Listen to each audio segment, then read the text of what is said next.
And so, my fellow Americans, ask not what your country can do for you.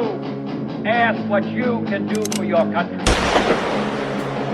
I have a dream that one day this nation will rise up, live out the true meaning of its creed. We hold these truths to be self-evident, that all men are created equal.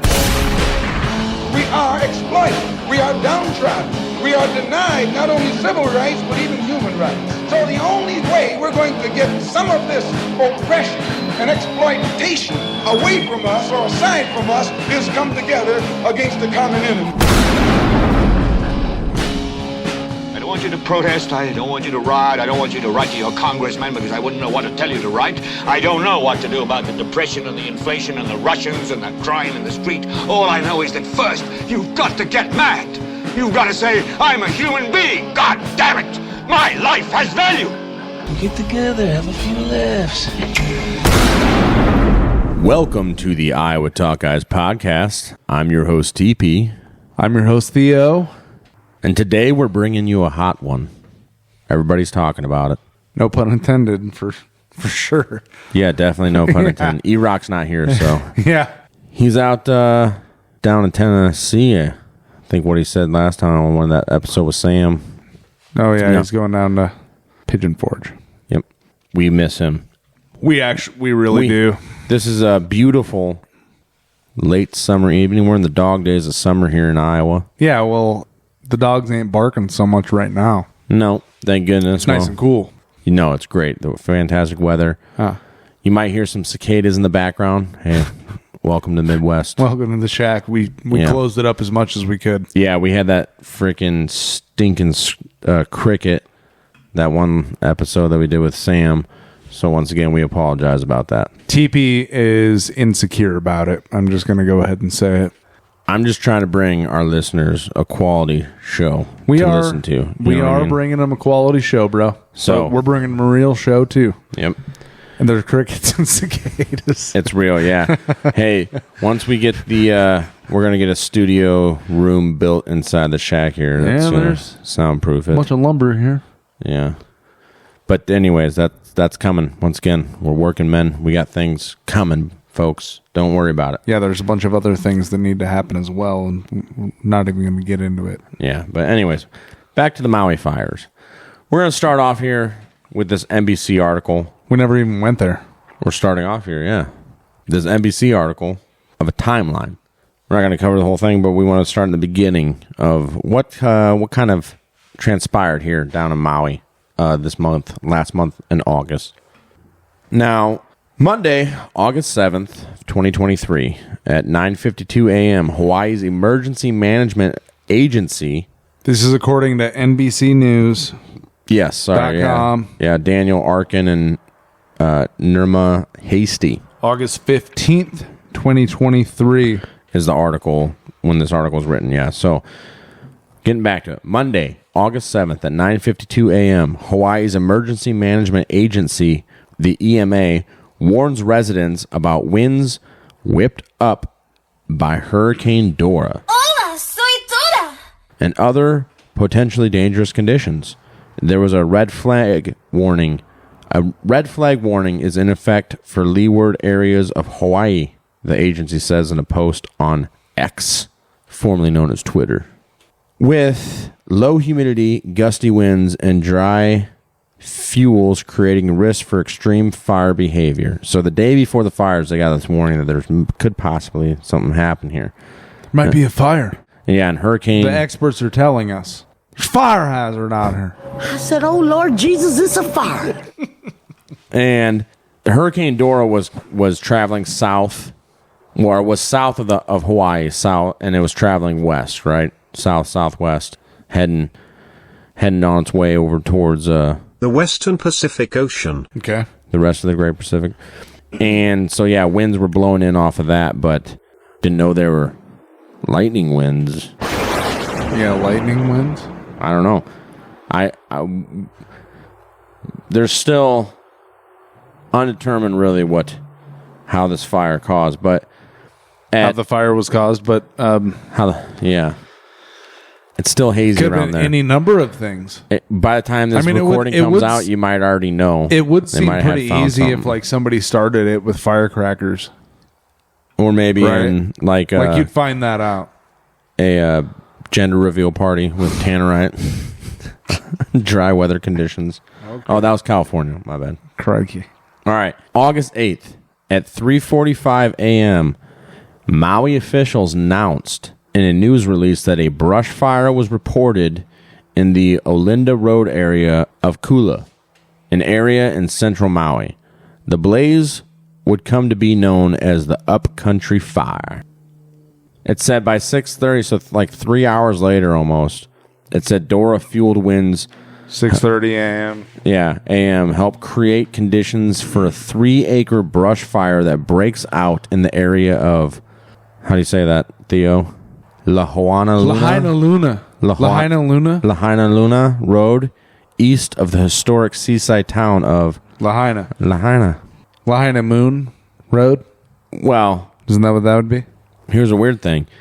By 9 a.m., the brush fire in Lahaina is declared 100% contained shortly before 9 a.m., according to Maui officials. But that does not mean the blaze is fully extinguished. In a news release, Maui officials say power outages are impacting the ability to pump water. Power outages are. Power outages are the reason water's not being pumped. That's what they officially said at first. That's what's being reported. That's what's being reported. NBC News here. We gave the credentials, right? Yep. They report that. That's what they reported. So, but there was a lot of weird things that happened. No, none. Oh, seems like a stretch. Well, as you continue to go on here, people started hearing explosions. By 3 p.m., I mean, there was houses completely engulfed in flames. People were having to jump into the ocean. Yeah, it was just like all of a sudden fire apocalypse. Yeah. Boom, just showing up out of nowhere. And nobody knew anything. Boom. And then, let's go to this other article here. It's an NBC article. Another NBC. We're going to another NBC article. Well, I trust the Peacock. Do you know? Well, I'd like to have a peacock. That'd actually be really cool, wouldn't it, to have a peacock? Maybe. They're pretty cool. There used to be a zoo around here that had peacocks running around. Anyways, the officials in Maui decided not to sound any alarms. Yeah, they had a laundry list of excuses as to why not. Well, the first and most simple excuse was that they didn't want people to rush up into the mountains, or what is the word? Mocha. That's the official. Yeah, you're going to hear from I had the Hawaiian Herman Andea himself. Yeah, who was Maui County's emergency management administrator. Right. Yeah. And he defended, this is an article, August 17th, 2023, by Phil Helsel. Yeah. He was asked at a news conference whether he regretted not having sounded the sirens. The Maui County Emergency Management Agency Administrator Herman Andea replied, "I do not," quote unquote. To quote the article. And in the beginning of this clip that we're going to play, one of the first questions brought up was was he the individual qualified for that position, or some people are believing he was maybe just a diversity hire? I don't know. Somebody is alleging speculation that. I've read. Yeah, Really? that people are thinking, well, maybe he didn't have the proper credentials to be in the position that he was in. So one of the first things that he does is he gets up there, they ask him that question, and he defends himself in front of everybody. God and the whole world, right? Yeah. So we're going to go ahead and we're going to play that clip now. He had no background in disaster response. You made the decision not to sound the sirens, which could have saved many lives. Now there are questions about your lack of experience, that you only took online courses for disaster relief, no in the field experience. Do you regret your decision?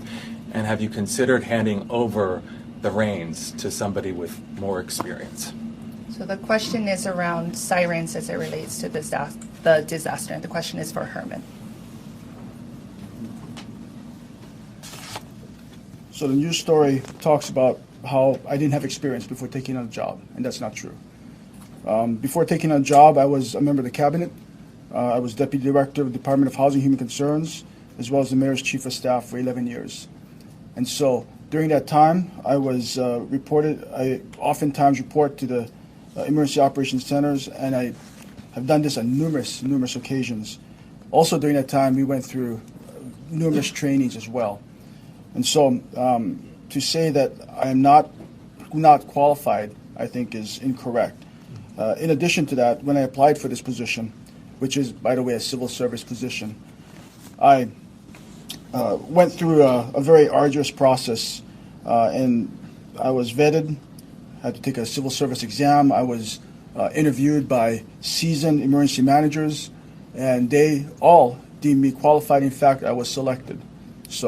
And Daya's defense of his actions are his first public comments since the wildfires broke out. Do you regret not sounding the sirens? I do not. And the reason why... and so many people said they could have been saved if they had time to escape. Had a siren gone off, they would have known that there was a crisis emerging. And as we know, so many bodies were found in the ground as the flames caught their heels. Give you the answer, I do, but I want to get it out there. Let him finish his I'm answer. sorry, there's a lot of people you're talking, who want you're not letting him answers. talk. If you want to talk, come up here.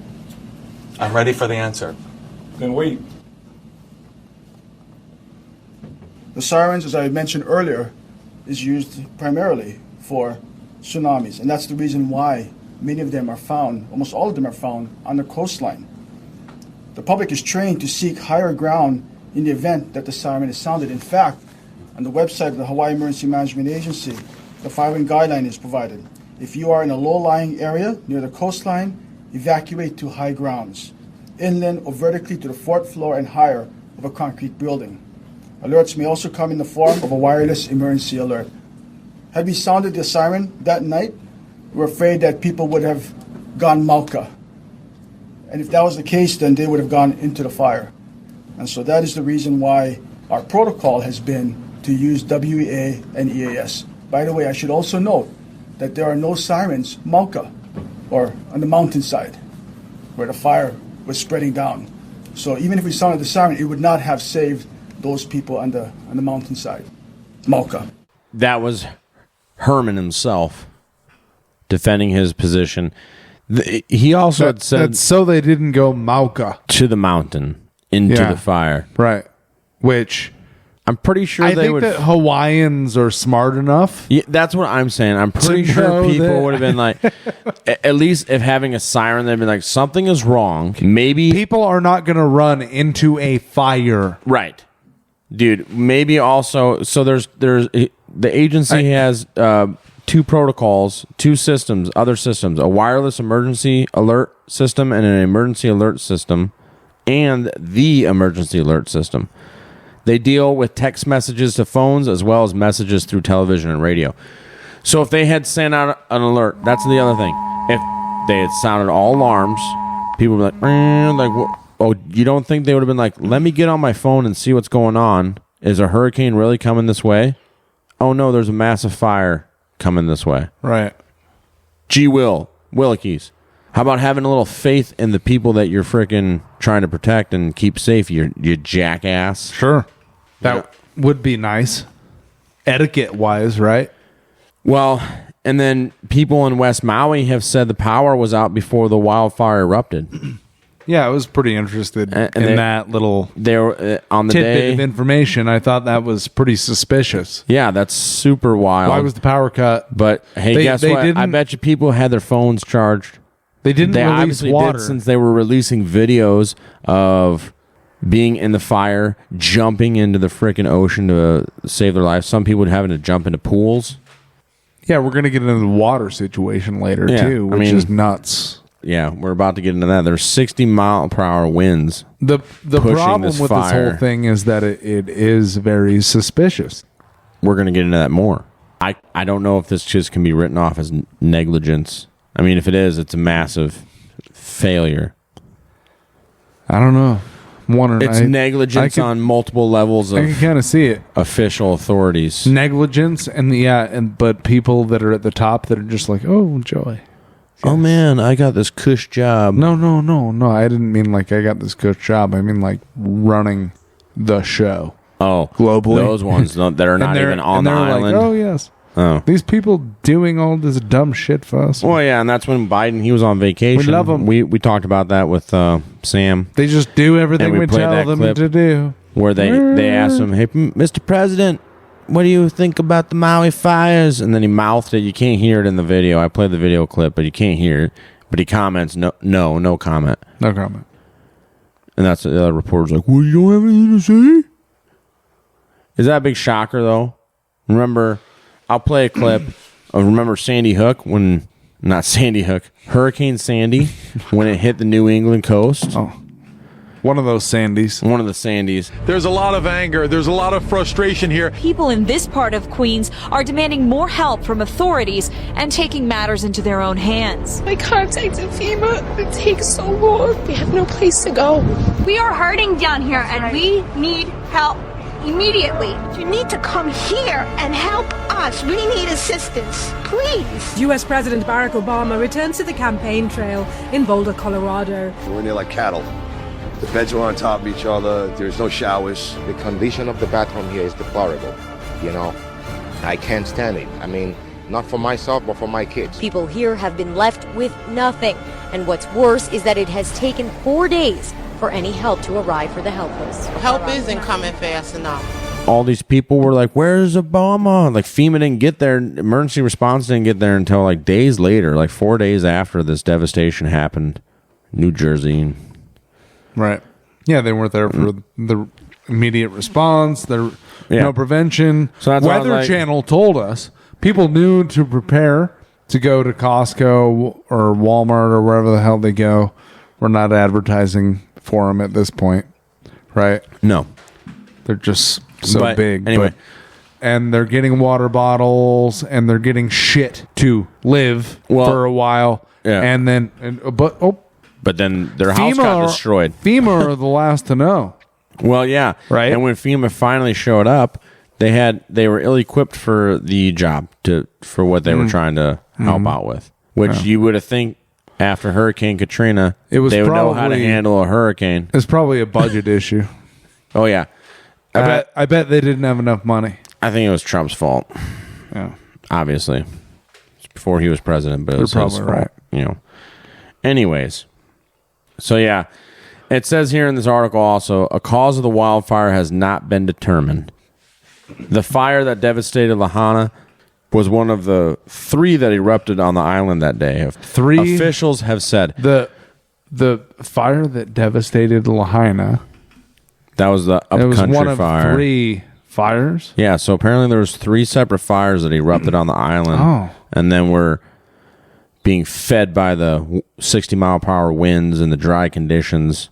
Something tells me that 3 major simultaneous fires on this island for the first time ever is some sort of I don't know, statistical anomaly. Well, it's the worst wildfire in history right now, right? In modern history in the United States, anyways. I hope it's devastating. I hope the folks in Hawaii are doing as good as they can. Yeah, we really, our hearts and prayers go out to them. Yeah, well, the federal government's not doing shit for them. We're going to get into that. We're going to get into that. So let's continue with the board. What we got up here, okay? So no comment, Joe. Well, he was on vacation, so he couldn't have been commenting anyway, right? Because he wasn't on the clock. So Joe, yeah, he was on vacation. Obviously, why bother him? Come on, man. Don't you people know what a vacation is? Come on, man. Get a life. I was on the beach or some shit. Just soaking up the sun. Nice. Anyway, this is a civilbeat.org Honolulu Civil Beat article by Stuart Yurton, August 15th, 2023, titled "A State Official Refused to Release Water for West Maui Fires." The fire over water is nothing new in Maui. Apparently that's something, the water rights and stuff that's been going on for a while in Maui. But the impact on the county's ability to battle fires is coming clear. With the wildfires ravaging West Maui on August 8th, a state water official delayed the release of water that landowners wanted to help protect their property from fires. The water standoff played out over much of the day, and the water did not come until it was too late. The water standoff. Yeah. You didn't hear about that? There was a standoff. Yeah, this guy was outright like, oh, yeah, we'll get into it. The dispute involved the Department of Land and Natural Resources, Water Resource Management Division, and West Maui Land Co., which manages agricultural and residential subdivisions in West Maui, as well as a bunch of other companies. Like 1, 2, 3, 4 more other companies. Go ahead, Theo, and pronounce them for me. Laiuniapoco Irrigation Company, Laiuniapoco Water Company, Alawalu Water Company, and Haiku Town Water Association. So that's 5 different departments and companies that have to decide if they're going to send water to put out fires. Sounds like a lot of bullshit to me. But that's actually like a brilliant design for a scheme. Right. If you don't want any accountability for anybody. Yeah, and you can for the dumb decisions that they make, like this one, where hundreds of people die. Well, this says, here, the Department of Land and Natural Resources delayed releasing water requested by West Maui Land Company to help prevent the spread of fire. Sources familiar with the situation said. Specifically, according to accounts of 4 people with knowledge of the situation, M. Kalo Manuel, a native Hawaiian cultural practitioner, and DLNR's, which is the Department of Land and Natural Resources, Deputy Director for Water Resource Management, initially balked at West Maui Land Company's request for additional water to help prevent the fire from spreading to properties managed by the company. Yeah, all right, I'll see you guys there. Ha! You guys don't need my water. Hell no. Psh. Yeah. That's just... It's not that bad. You just think, like, put everything towards the fire that you can? Maybe he was on vacation, too. It's not going to be that bad. You fucking guys are being pussies. So, it is at this point that any individual can reasonably ask the question, was this perhaps exacerbated? I don't know. Maybe. We can talk about some of that later, here towards the end. We're looking at the facts right now. All right. Right? What we actually... That's what we're doing. All right. Well, not actually, no. Thanks for keeping me on track. What are allegedly the official stories. But, all right, according to sources, back to the article, Manuel wanted West Maui Land to get permission from a Tero or Kalo farm located downstream from the company's property. Manuel eventually released water, but not until after the fire had spread. It was not clear on Monday how much damage the fire did in the interim or whether homes were damaged. So Monday was August 7th. August 8th, the major fires. Manuel declined to be interviewed by for this story. Imagine that. Well, I bet he's feeling some pressure. Probably. DLNR's communication office said in an email that it was supporting the state's emergency communications response and, quote, unable to facilitate your inquiry at this time, unquote. Shocker. For some reason, I can see if E-Rock was here, he would be absolutely picking apart why they were not in court in person. Yeah, and why that was all virtual. Another great thing that E-Rock does, too, is asks us a lot of really good questions. Yeah, he does. Yeah. Some pretty piss-poor decisions were made by officials down there. Another thing I want to bring up, I want to go to this Guardian article. This is August 17th, 2023. This is an opinion piece. It was said, why was there no water to fight the fire in Maui's? By Naomi Klein and Kepuiola Sprout. Big corporations, golf courses, and hotels have been taking water from locals for years. Now the fire may result in even more devastating water theft. Imagine that. Why does it always go in that direction? I don't know. All over Maui, golf courses glisten emerald green. Hotels manage to fill their pools and corporations stockpile water to sell to luxury estates. And yet, when it came time to fight the fires, some hoses ran dry. Why? It's a great question. For the locals that wanted their houses not to burn down with everything they owned. Those ones? The reason is the long-running battle over West Maui's most precious natural resource. That's why on Tuesday, 8 August, when Teriari Chandler Iao was fleeing the fires in Lahaina, she grabbed a bag of clothes, some food, and something a little unconventional, a box filled with water use permit applications. Interesting. Wow.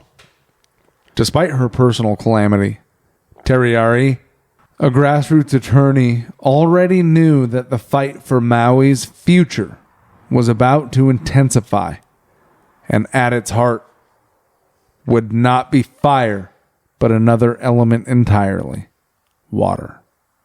Specifically, the water rights of Native Hawaiians, rights that a long parade of plantations, real estate developers, and luxury resorts have been stifling for nearly 2 centuries. Weird. Woo. Going all the way back to... Well, wasn't Hawaii like annexed by the U.S. anyways? They're like, you're going to be a state. It was the last state. Yeah, I don't think they gave a shit what the Hawaiian people's opinion. No, they're like, we need a naval base here for the Pacific. Here it is. We're not going to... Anyway. The only time the Japanese is going to bomb this thing again is if we let them. That's right. As the flames approached, Teriari feared that under cover of emergency, those large players might finally get their chance to grab West Maui's water for good. I bet it's great water in that volcano. I'm sure it is. Some very nice natural... Incredibly naturally filtered. Delicious. You know... Probably proper pH balance. It's in a volcano, so... Some really good alkalinity level, Nature filters things... much better than... incredibly well. It's amazing, yeah. You could probably just grab water literally out of that thing and drink it and be perfectly fine. A lot better than the shit that we're drinking out of plastic bottles. Right. Anyways. So this article goes on, it continues, and it brings up a term, disaster capitalism. The well-worn tactic of exploiting moments of extreme collective trauma to rapidly push through unpopular laws that benefit a small elite. Yeah, I mean, that's... we're going to be getting in that here shortly. Well, I tell you, for some reason, this is eerily reminiscent, especially when you say that, of the Boxing Day tsunami of 2004, I believe. Yeah, over in like Indonesia. Yeah, Indonesia, India. Yeah. Indian Ocean, everything around it. One of the founders of the band Tsunami died in that tsunami. Well, really? Well, they knew that a tsunami had happened, but they didn't release a warning out of courtesy for the tourism industry. Oh, yeah. They didn't want to upset the tourists. And 250,000 people were wiped off the face of the earth. In an instant. Well, not wiped off the face of the earth, but drugged down to the depths of the ocean. Yeah. From land. There's got to be worse ways to die. Well, yeah. You probably you wouldn't make it that long in that, I guess. I think your body would just go into shock more than anything. It'd probably be pretty painless drowning. You'd have time to think about it. Unfortunately. And then your brain would go all Joe Biden. You'd be like, mashed potatoes. Yummy! Yeah. Come on, man. Corn pop. Anyways, and then you die. So, and then also in this article, they're talking about also the Native Hawaiians, and once again, are just getting dicked by the freaking U.S. federal government. Here's the most important issue. Getting completely screwed, yeah. Or is the Native Hawaiians. So, I'm sure there were not only Howleys that lost their houses, but Native Americans. There was a lot of devastation on that island. To the Native Hawaiians. Well, and the fact that this has been going on for quite some time, having the battle for the water, and then do you think maybe that had a decision being made. They wanted to reserve water resources for the resorts and the golf courses. I don't know. That's speculation on my part. Something other than putting out locals' fires, at locals' houses. It may. You tell me. I mean, that's pretty nefarious. Yeah, but then again, we sort of have a chronology of people doing crazy ass shit like that. That's true. Yeah, I don't know, man. But anyway, there might be even more nefarious and cryptic plans going on in the background for all this stuff. We'll get to that later.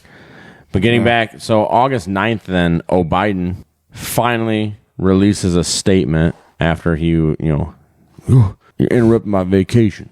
No comment. Yeah. Joe Biden released a statement that he has, quote, ordered all available federal assets on the island to help with response, unquote. I'm from the government. I'm here to help. Yeah. Yeah. Except they don't do anything. And they didn't. Apparently, there was a lot of people really upset with the response that Joe Biden had. It seems like it. Thereof. I don't know if we're able to get... I'm pretty sure he chapped a bunch of asses with the no comment right off the bat. Yeah? Right? He couldn't have even come out and been like, this is devastating. On the night of? The day of, yeah, when he was being asked. Instead of being like, no comment, he could have just been like, thoughts and prayers. Something. Shit, just bud. say something like that. Yeah. Let people know. Even if you don't mean it, because we know you don't mean it. There. At least lie to him, But then again, it's Joe Biden, and he's our president, so. Well, and he is doing a terrible job, in my personal opinion, but I think they've all been doing terrible jobs. He is not doing anything. So the death toll so far is up to 114. You said. Yeah. And the FBI vetted a list of 388 people are still missing. Oh, I'm sorry, it's not 100. It's 115 confirmed dead. They said 48 of the 115 confirmed dead have been identified and their families have been notified. Families of any additional people confirmed dead have not been notified or located yet. So there's still a bunch of people out there missing. Hundreds. Which is terrible. Yeah. There's so many failures on so many parts here of leadership failures and official failures. That's not a surprise. We should expect those failures. Another thing I found odd that this is a Star Advisor article from August 30th. Response timeline will not be released by the Maui County officials, they say. So, once again, Maui County officials said Tuesday again declined to release a timeline of their response and disclose when they knew that people had died in the August 8th Lahaina fire, which took at least 115 lives and gutted the historic heart of Lahaina town. So that almost sounds like they're trying to cover their tracks, kind of like the Uvalde Police Department did, right? They didn't want to release all the shit right away, and then when you look like a fucking absolute moron in front of try to hide all your failures. Millions of people. Yeah. This guy, he got up there and talks about, I am qualified for the job, and then totally just shits the bed everywhere. When it's almost like the only thing that can lead to such a fucking failure is a bigger agenda. Failures on a bunch of part of officials running the show here, making decisions that just ruined people's lives, killed people. Right. Nothing new. Yeah. And nobody will be held accountable. Weird. So we know this. Yeah. So on August 18th, old Herman Andea resigned. This is MSN. Well, it's a People article by Daniel S. Levine. Maui top emergency official resigns after defending decision not to raise sound sirens during wildfire. Herman Andea previously said residents, quote, would have gone into the fire, unquote, if the sirens meant for tsunamis went off. Right. Because people are dumb cattle, apparently, in his opinion. Yeah. Maui's top emergency official resigned Thursday, which was August 18th. In some ways, people are dumb cattle. Well, that's what he must think. I mean, yeah, I guess in some way. No, that was August 17th. But this guy, didn't tell people about a fire because he believes they're dumb cattle.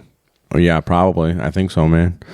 Anyways, Maui's top emergency official resigned Thursday, August 17th, the day after defending his decision not to raise sound sirens to warn residents of the devastating wildfires that had confirmed to have killed 115 people so far.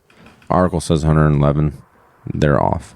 It's been updated. Maui County Mayor Richard Bison accepted Maui Emergency Management Agency Administrator Herman Andea's resignation.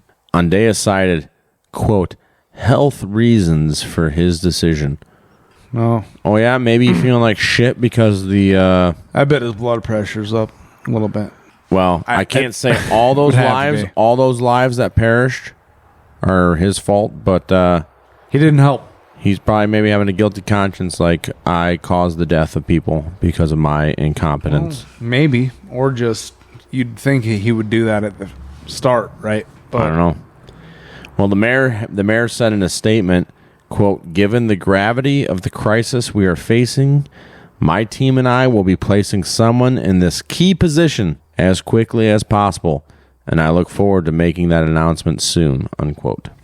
Well, so there you go. The damage is done. They're gonna place somebody there. Yeah, hopefully they put somebody there that's gonna give a shit and they're coming into a shit storm. They're gonna have to clean up a mess, somebody else's mess.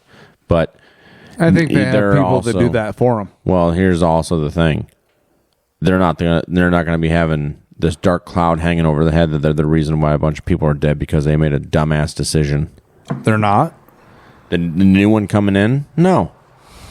Hands washed clean of the whole situation. There you go.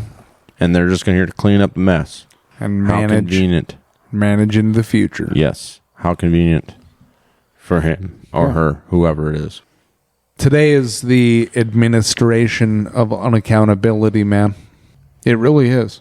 Yeah, accountability seems to be a very dangerous word in certain circles of government. And the private sector, too. Yeah. Frankly. Well, their contractors are part of the government. There's private contractors that... Well, yeah. Well, I just mean in companies, too. Well, yeah, the Fortune 500s. But this is not an episode about that. Right. Well, another just strange, I guess, coincidence you'd call this that I wanted to throw in here. Actually, Theo, you reminded me of it. The Schiff? The Schiff. Who owned the Schiff? The Schiff. I misspelled it on the board. No, you didn't. Yeah, I did. Well, you did, but it's fine. That's not what I was going for. I was just going for a theatrical pronunciation. Well, the Schiff. This just so happens tragedy follows this man wherever he goes, I guess. He's like a bad country song. Well, it's only two Maui places that we know about so far. But the first one I don't know if we have to do a deep dive into this But the first guy. one is really, really bad. Yeah, please. That we don't know anything about. Okay. Yeah. Right? Well, we should probably do a show on it. I want to bring some people on that know more than we do. Anyways. Common theme. Let me get to whoever the fuck we're talking about. Maui Police Chief John Pelletier is no stranger to responding to mass tragedy. Nearly 6 years ago, before disaster struck in the form of wildfires that ripped through parts of the island and killed at least 115 people. Article says 99, but I fixed it for him because it's outdated. This is a USA Today article from August 15th. Mm-hmm. He was on the ground in the aftermath of the deadliest mass shooting in modern U.S. history. That was 6 years ago. Pelletier was named chief of the Maui Police Department in 2021 after more than 2 decades working in Las Vegas. On October 1st, 2017, Pelletier was the incident commander covering the Strip when a gunman unleashed a hail of bullets on Country Music Festival, killing 58 people and injuring hundreds more. We still have so many questions. Like, how do you get that many guns into up to a high security hotel in Las Vegas? That's they have like the most cameras in the world there, I think, right? Oh, here. just me, but I'm taking like 5 big ass fucking duffel bags. It's the most surveilled city in the world, I think. Wow. And I would imagine like Abu Dhabi or some shit like that. I don't know at this point, but at least in the US. yeah, I mean, yeah, for sure. You bet. Yeah, there's fucking there's camera actually everywhere. There's some people I want to reach out to on that whole thing because that is a very big deep dive. We might even, I wonder if Rantcast might have some more info on that. Yeah, we'll have to investigate. That'd be a we'll, good source. We'll do another show on that with our old buddy John Pelletier. I just thought it was. Like I said, I'm glad Theo reminded me because I just found it very interesting that That's this guy weird, isn't it? was involved. And, yeah. As soon as I heard that, I was like, huh. Tragedy follows me everywhere I go. It's either stupidly on purpose or this guy's grossly incompetent. I don't know. I don't know. The verdict is out. Or he's just cursed, maybe. That's another option. Verdict's out. Hey, maybe it was like, man, I'm going to, after that whole thing in Vegas, he's like, I'm just going to retire to Hawaii and just, it'll be cush. I'm going to be the... And he worked his way up to police chief and then this shit happened. He's like, why is this always happening to me? Why is... If it's not a gunman out of a top level hotel room that seems to shoot from multiple different rooms at once somehow. It's a fire that nobody hears about. Yeah. And jumped all over the island. 3 fires. There's no water. And the National Guard barricaded people. Oh, shit. You know, it seems like bad things are always happening to me. Like I have bad luck or something. Son, you don't have bad luck. The reason that bad things happen to you is because you're a dumbass. He sounded pretty serious in his news conference. Yeah. I'll tell you that. Yeah, he had an authoritative voice. Did he? Oh, yeah. He convinced me. We want to get people out. And so let me answer it like this. There is going to be a very detailed long after action. It might be the longest after action that's ever been. Every data point is going to be scrubbed and looked at and meticulously gone through. We're actively trying to recover people. It's our community. It's our people too. And so I say that is, let us right now do what we need to do and let the after action do what it needs to do. But I can tell you that we did everything we can to make sure that we preserve life and protect each other. And so we've already found that some of the false reports on the direction of travel were not correct. We were getting people out of the area. We were forcing people not to go at a certain point down Front Street because it had already gotten too late. And so the efforts were to get people away from the fire and away from the danger. Yeah, we just want to throw that little tidbit in there. Found it interesting. But anyways, on August 21st, Biden finally showed up to Maui. Yeah, it was nice. It wasn't too bad. The fire was August 8th. He showed up on the 21st. A week and a half later, he had to finish his vacation. Yeah. Like we mentioned.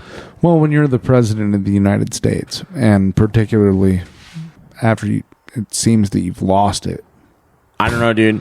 As far as vacations go, I think he has taken, I read somewhere, I'll ask Jeeves to confirm, but I think he's taken almost a year of vacation days so far in his term. Dude, vacations for presidents. It's like 365.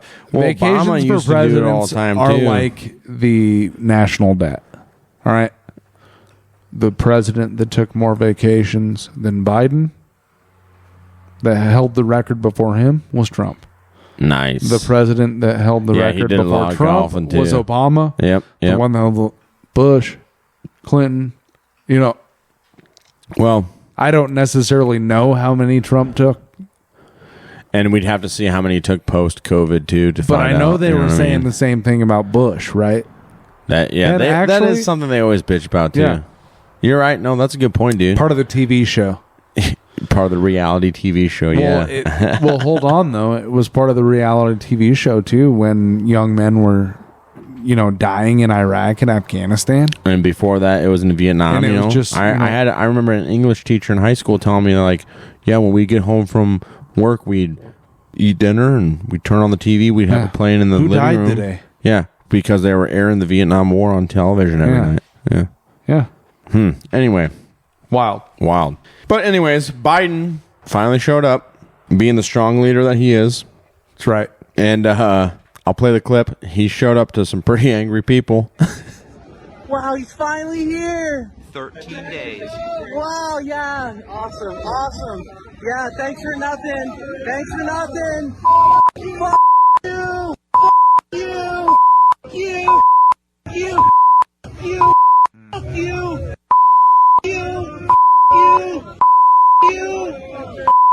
There you go. Hey, right here.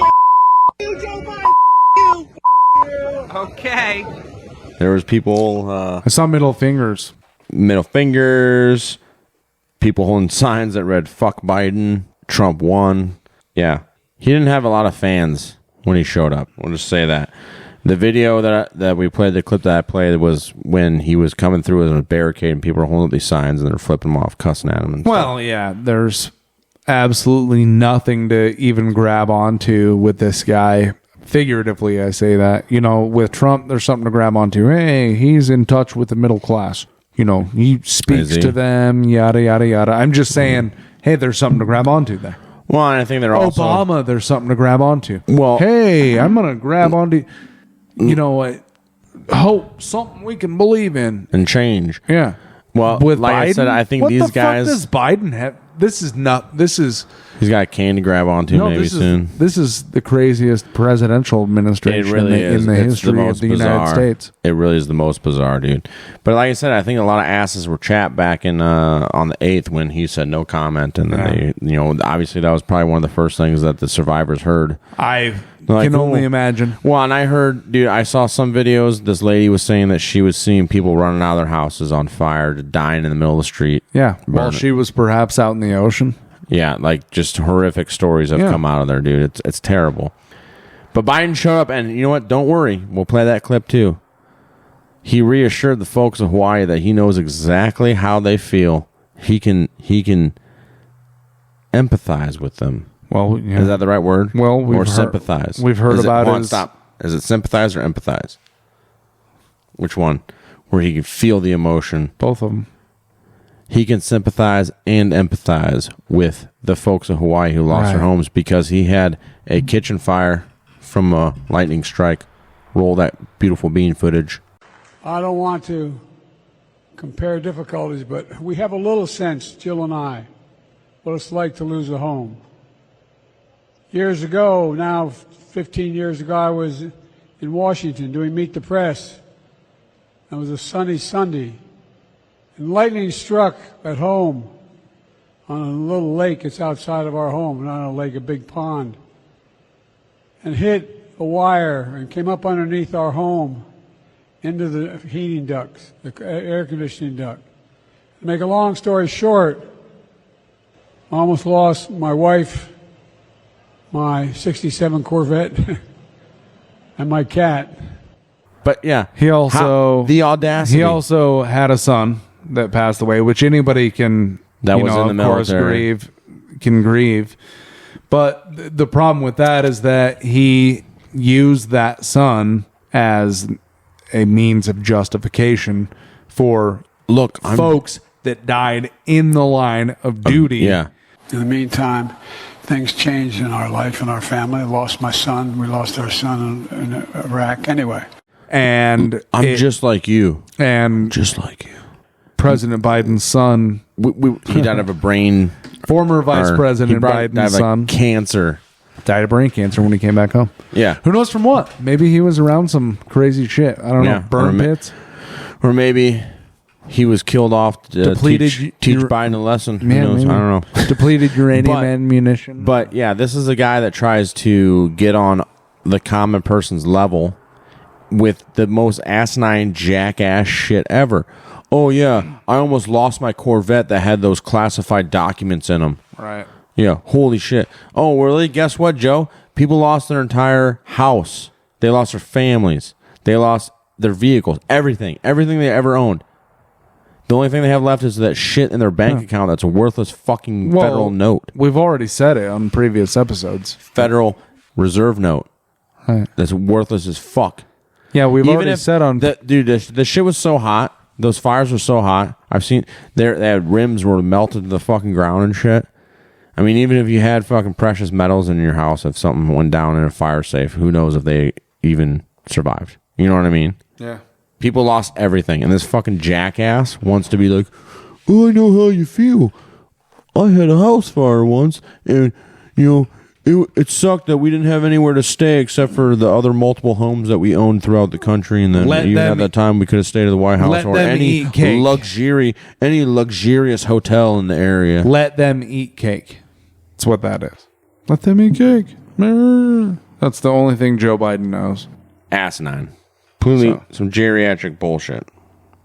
Anyway.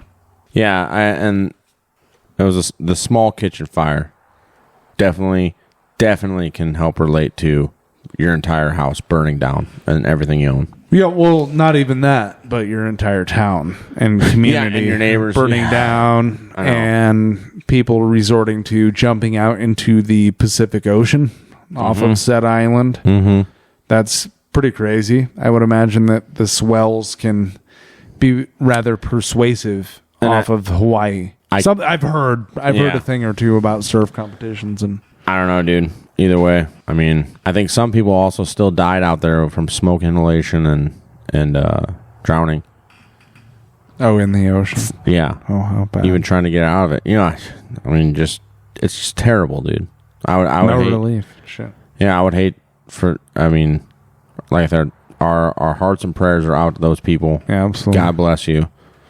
Yeah. And just turn to the Lord, I guess. I mean, that's the only thing you can do in this situation, because if you have nothing. Well, it's not the federal government. That's for sure. Definitely don't turn. Yeah, it's not them, because they're not going to help you. Right? They've already proven that to you.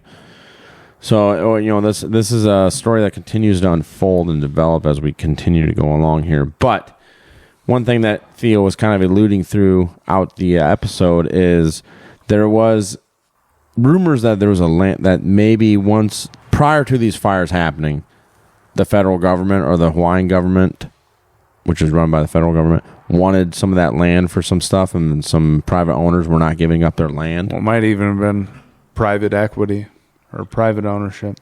Yeah, ancient people that have owned that land for years, thousands of years. It's that dirty, and everybody has to know it at this point. Well, apparently, if you don't know it at this point, that it's that dirty. Yeah. Well, and if you also don't know at this point that these psychopaths that say that they give a shit about you are willing to kill you, they'd kill you faster than they would take care of you. You bet. If you haven't figured that out by now, cheaper, quicker. You need to do some soul searching and some questioning of yourself. And maybe try to read a history book. All right. Anyways, here's this article by Alternet, a story by Amy Goodman. Oh, actually, the Democracy Now! This is Democracy Now! Originally ran this August 18th, 2023. Thank you. So, plantation disaster capitalism. Native Hawaiians organized to stop land and water grab after Maui fire. With the death toll from the Maui wildfires at 115 and as many as 1,000 still missing. Oh, the one article said 800 and something. This one says 1,000. I would say closer to 1,000 probably if you've seen any of the footage of the drone footage or the videos, the photos. It's devastating. We speak with Hawaiian law professor Kapuia Sprout about the conditions that made the fires more destructive and what's yet to come from residents looking to rebuild their lives. Decades of neo-colonialism in Hawaii have redirected precious water resources towards golf courses, resorts, and other corporate ventures, turning many areas into tinderboxes and leaving little water to fight back against the flames. Now, many Hawaiians say there is a power grab underway as real estate interests and other wealthy outsiders look to buy up land and water rights on the cheap, as people are still reeling from the loss of their family members, livelihoods, and communities. So that's sick. Yeah, you can go look it up yourself. There's real estate investors, quote unquote, offering, trying to oh, I'll buy that piece of property from you, even though you lost everything. I know you don't. Here's $300,000, and they're probably going to make millions of dollars off it if they end up getting it from people. And this is a quote. Plantation disaster capitalism is unfortunately the perfect term for what's going on, says Sprout, who just published a piece in The Guardian with Naomi Klein, which we referred to earlier. Going back to that. She is a professor of law at Kehalua Native Hawaiian Law Center and co-director of the Native Hawaiian Rights Clinic at the University of Hawaii at Manoa School of Law. Quote, the plantations, the large landed interests that have had control over not just the land, but really much of Hawaii's and Maui Kamahana's resources for the last several centuries, are using this opportunity and using this time of tremendous trauma for the people of Maui to swoop in and to get past the law. Imagine that. People trying to, well, not trying. Getting an advantage. They're going to be doing what they can. They have the money. Yes. So the market price on the home is this, and they're willing to pay.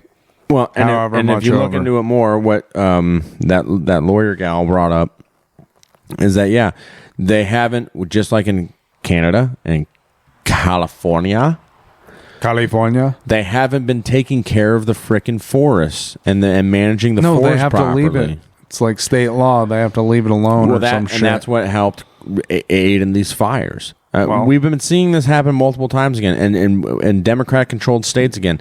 And we're kind of we're not Republicans. We're not Republicans. Kind of to the point where the objective reason doesn't matter, because everybody's being told climate change, and a bunch of fucking people believe it. Yeah. And they're completely dismissing the facts, like even what was happening in Washington and Oregon was arsonists were being arrested for starting these fires, some of these fires. They're responsible for some of this shit.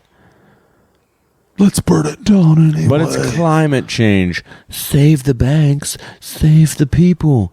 You're fucking stupid if you believe that, dude. I'm sorry. If you think that is any way going to benefit you, you're either part of the system or you're a complete moron. Part of the system is the most logical. Yeah, because all those answer save the banks. Yeah.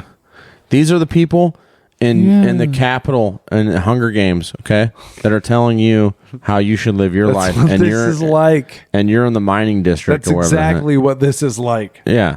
Except, it's not that bad yet. Yeah, we have a lot more freedoms now. Yeah, still. we're not starving. But I wouldn't doubt that they would love to have, the elitists of this world would love to have a society like that. Our recurved bow hunting skills are not as good as Katniss's. Yeah, I might be able to throw a sack of potatoes though, like that one guy. Oh yeah, absolutely. Baked bread? Fuck yeah. I'll feed some baked bread to hogs. I can do it. So, yeah, I don't know, man. And there's also a lot of shit that's been coming in and muddying the waters, like Obama's house didn't burn down in Maui. Well, no shit. You want to know why? Can I tell you why? Why?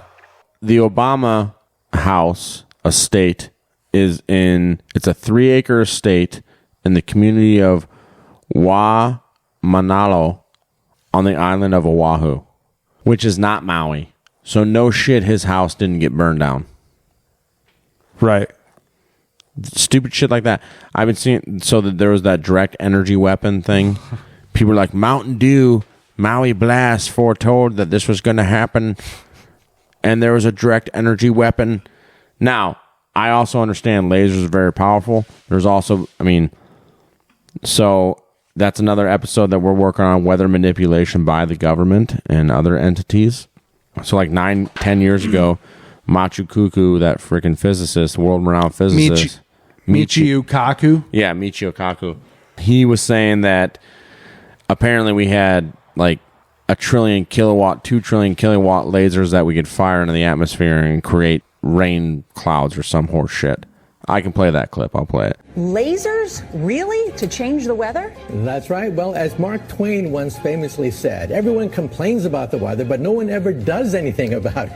Well, instead of doing a rain dance, we physicists are firing trillion-watt lasers into the sky to actually precipitate rain clouds and actually bring down lightning bolts. This is potentially a game changer. But this is experimental. It's experimental. However, in the laboratory so far it works. When you have water vapor and you have dust particles or ice crystals, you can precipitate rain. It condenses around the seeds. These seeds can also be created by laser beams. By firing trillion-watt lasers, you rip apart the electrons, creating what are called ions, and these ions act like seeds, like dust particles, bringing down rain and even lightning. Go ahead. Well, this fascinates me in part because, too, I remember reading the stories that China had used this during the Olympics, that the USSR had used this after Chernobyl to create rain clouds. I mean, did those really work then? We have some of these capabilities now? Inconclusive. Even in the 60s, the CIA used this to bring down monsoons during the Vietnam War, to wash out the Viet Cong.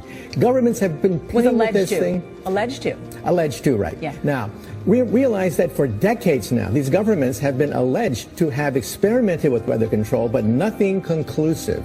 This time we're bringing in the laws of physics rather than simply waving our hands and uttering mumbo jumbo. We're actually using trillion-watt lasers now. And in the laboratory, sure enough, they precipitate rain out of water vapor. Sure enough, you can actually bring down electricity down the beam. But that's a whole other episode on weather manipulation, because I really truly believe that's real. I mean, Theo and I were talking off air a couple days ago, and it's like, that goes back to the 60s, where apparently the U.S. government was like, oh, yeah, we can manipulate, we can make typhoons appear on the Ho Chi Minh Trail all year long. So you can't take vehicles down it. It's worthless. You can't move a bunch of troops. All you can do is move on foot, boy. Yeah. And it's even bad that way. Yeah. Mountainous, muddy terrain. Right. Absolutely. So that's weird. I'm not saying... And especially, it's kind of like the alien thing now. Kind of like how it's interesting how it's being admitted now. Right. To an extent. And I've been saying for years that there's going to be a fake alien invasion happening. And I think this is all part of it. Wow, and they remember also the timing when they released that during COVID, when everybody was at home, right? Yeah, on their computers and phones and iPads. And crazy, weird. What a coincidence! The perfect timing. But I don't know. I don't think direct energy weapons are responsible for this. Personally, they could be. Yeah, could be. Who knows? Who the hell knows? And if it's a land grab for, it's not us. Yeah. For these corporations and these it's not most people. Governments to come in and take this land. And it's certainly not the people that are telling us the information. Well, yeah. Because why would we trust them? That's right. I don't know, man. But anyways. Website's up, been running. There's a contact us if you want to come on the show. Please reach out. There's a contact section on the webpage that you can just put in there. You betcha. We'll get a hold of it. And you can contact Iowa Talk Guys podcast at protonmail.com for that as well. Yep. You can also contact us, TP at iowatalkguys.com, Theo at iowatalkguys.com, erock at iowatalkguys.com. It's all in the description. Also, if you like this episode, please like, follow, subscribe, and share it. Leave a 5-star review, please. Sharing is the best way, I think, that we've been getting new listeners and stuff. And sharing is caring. Yeah, and like I said, we have a lot more stuff coming up on the horizon, the pipeline. Yeah, we do. It's kind of crazy to think about what we have scheduled already. Yeah, we've already had a lot of great stuff so far. Well, yeah, and then the stuff that we have scheduled in the future, it's like, holy shit. Yeah.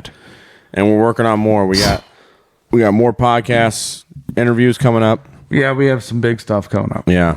We got episode with Drew Missing. We got from author.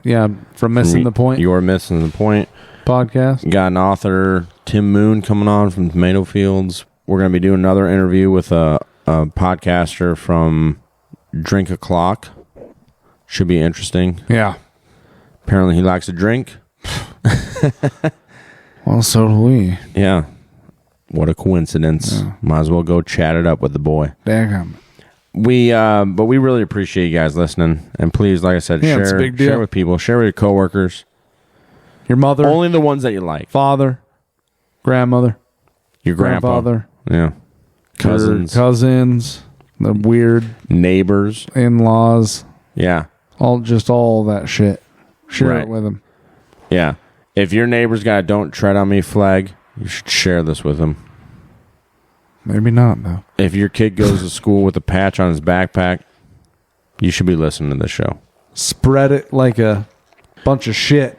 Like a dried out forest, on wildfire. Spread it like a wildfire Spread in it Maui. like shit over a meadow. It's fucking horrible. Oh, sorry. I'm saying shit over a meadow, and you're... E-Rock's not here, dude. I gotta try to come up with some shit. We have to cut that. No. Anyways, we really appreciate you guys listening. We got stuff coming down the pipeline, so just stay tuned. And when it comes to what the federal government has to say, always remember: don't eat the yellow keg. Don't eat the yellow snow. Don't drink the Kool-Aid. And don't trust the government. Iowa Talk Guys out. Hi. Good night, everybody.